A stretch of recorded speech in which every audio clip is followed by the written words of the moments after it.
যদি আপনার তকদিরে নসিবে থাকে উড়ে উড়ে আসবে আপনার কাছে, উড়ে উড়ে।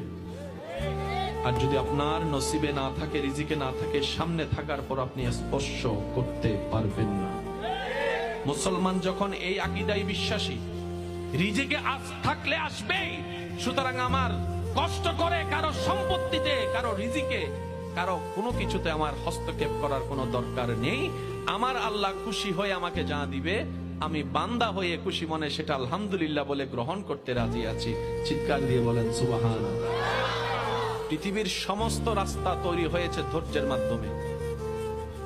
জেদ দিয়ে, রাগ দিয়ে, মেজাজ দিয়ে রাস্তা তৈরি হয় না, রাস্তা ভেঙেছে। একটু জোরে বলেন না।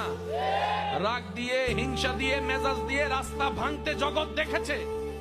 ধৈর্য দিয়ে রাস্তা তৈরি হয়, সহ্য দিয়ে রাস্তা মজবুত হয়, রবের উপর ভরসা দিয়ে সেই রাস্তা স্মুথ হয়ে যায়। বলেন সুবহানাল্লাহ। যদি আগাতে চান, সত্য এইটাই, দ্বিতীয় কোনো অপশন নাই। কারণ যে আল্লাহ দিবেন